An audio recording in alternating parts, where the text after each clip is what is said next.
Imagine a world where pre-K through 12 scholars are fully immersed in teaching and learning because who they are, what they know, and what matters to them is truly engaged as a standard of practice.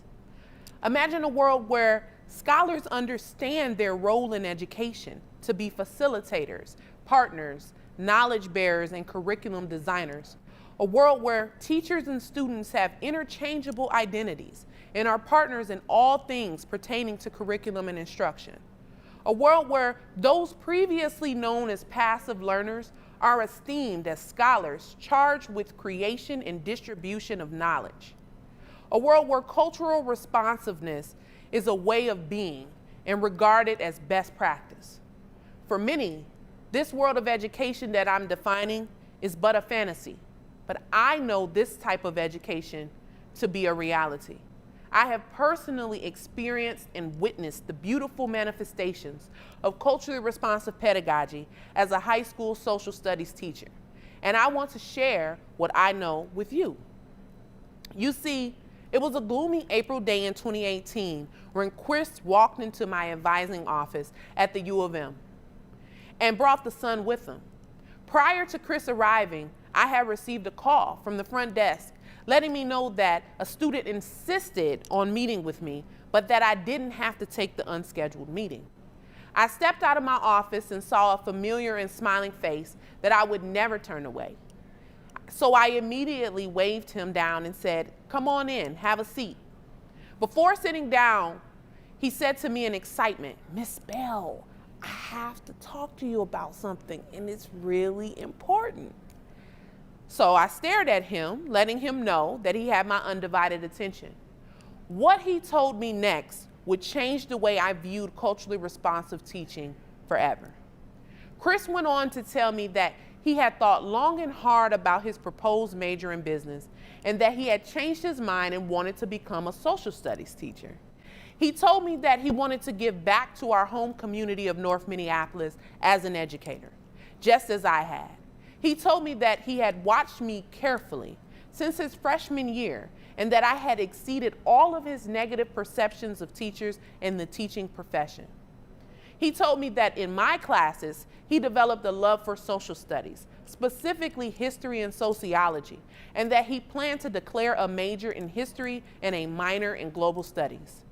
Needless to say, I was speechless. I mean, absolutely silent. My words failed me, but my heart was filled with pure joy at what he had shared with me. He went on to ask me to help him to begin the process of transferring to the College of Education and Human Development and to enroll in the Direct Track to Teaching pre-licensure program. I dropped everything I was doing and connected him to the director of Direct Track, and as of now, he is a thriving junior in the program with plans to enter directly into the adjoining MED teaching licensure program immediately after graduation. On that day, Chris had made the life-changing decision to follow in my footsteps and pursue a career as a high school social studies educator. Beyond pride in that moment, I was moved to tears because my time as an emancipatory educator, advisor, mentor, and advocate had come full circle. You see, I first met Chris when he was a 14-year-old freshman in my first hour human geography / African American history course. We shared our first year at North High together, learned together, and grew up together as teacher and scholar. Chris watched me grow from a struggling first-year teacher who was frequently late to work to a 2018 Minnesota Teacher of the Year finalist during our fourth and final year at North High. Best of all, I got the opportunity to teach Chris again during his senior year when he enrolled in my elective sociology course. I watched him grow from a sweet yet sarcastic freshman into an empathetic, socially conscious young man who was deeply concerned with the human condition and the social world. Chris modeled his strong grip on social problems and solutions when I challenged him and his classmates to research and apply either the symbolic interactionist, functionalist, or conflict perspectives of sociology to their lives and to teach their classmates about the theories from their own perspective. Chris chose to focus on the symbolic interactionist theory and what means the most to him and why. He He also used the symbolic interaction theory to explain how he had come to understand himself and the world around him. Chris and his classmates taught each other about the foundational theories of sociology through the application of the theories to their lives and their personal worldviews. This was made possible first by scaffolding the introductory information of sociology and then asking each of them to analyze, evaluate, create, and teach about the content through the lens of their own cultural experiences. I moved out of the way and allowed Chris and his peers to lead and learn from one another. And to be honest, it was the most rewarding gift to watch what they did with the stage. Chris attributed his love for and success in my social studies courses to co-creating the curriculum, facilitating thought-provoking conversations with his peers, and co-teaching from his own worldview alongside me. Yes, you're hearing me correctly. Chris and I started as a first-year teacher and a first-year student at North High School in 2014, graduated and retired together in 2018, and met again as professor and student in a first-year experience course at the U of M in the fall of 2018. Trust me, if I didn't live it, I wouldn't believe it. To have had the opportunity to not only teach Chris as a high school freshman, senior, and college freshman was absolutely breathtaking. To hear him describe how our genuine relationship and my authenticity as a culturally responsive educator influenced his decision to pursue a career in teaching honestly changed my life.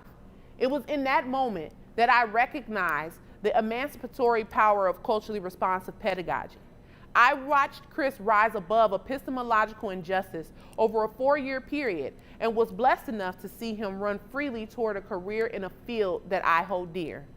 According to Miranda Ficker, epistemological injustice or oppression refers to those forms of unfair treatment that relate to issues of knowledge, understanding, and communication structures.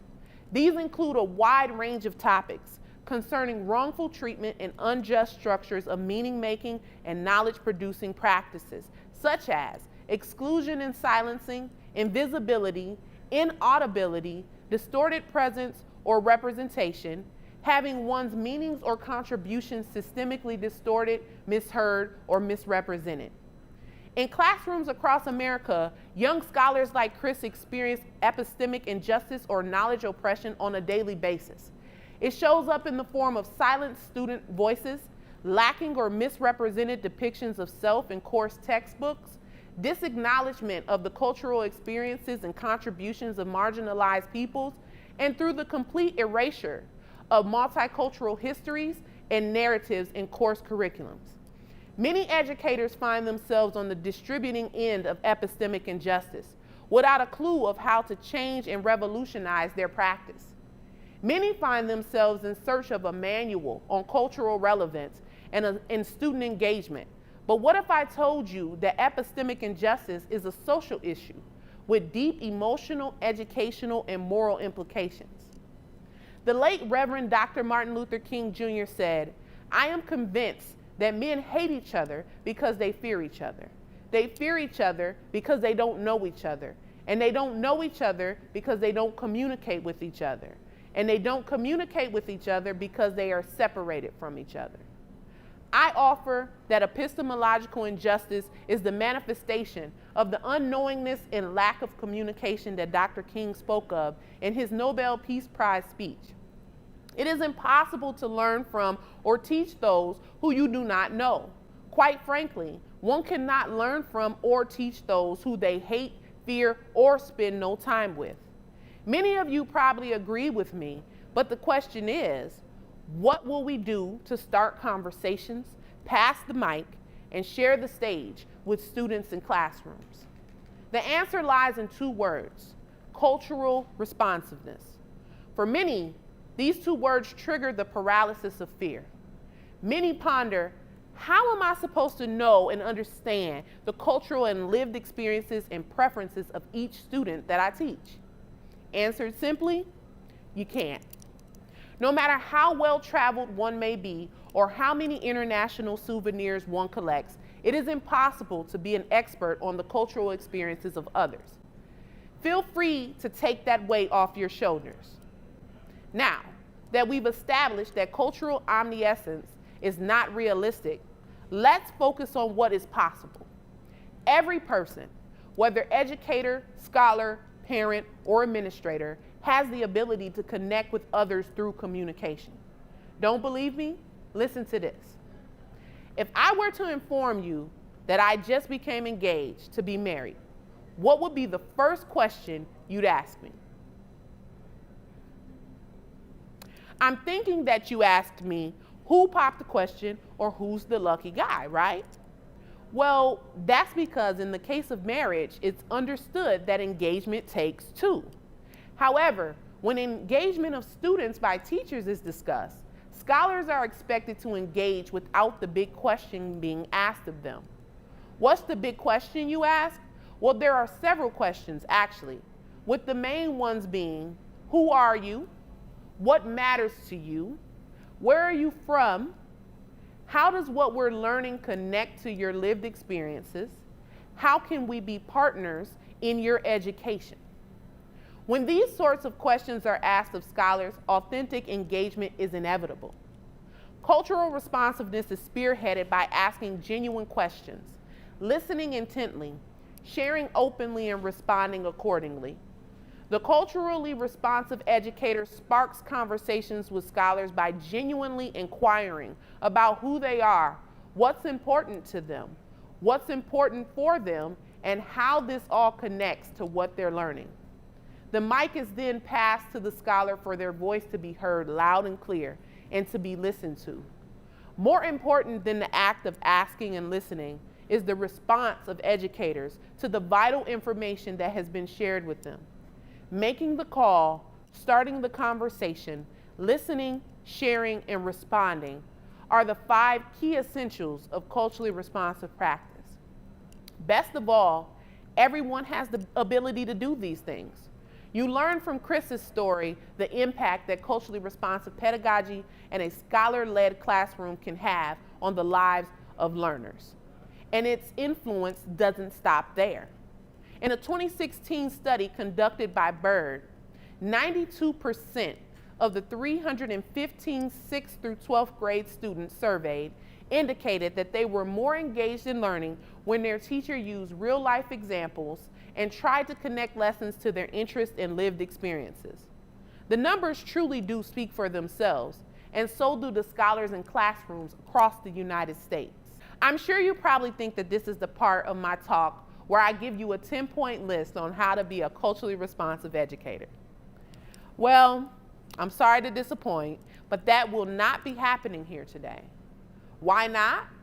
Simply put, epistemic injustice and cultural destructiveness stem from the human heart and mind, and therefore must be corrected through thoughtful and heart-filled effort.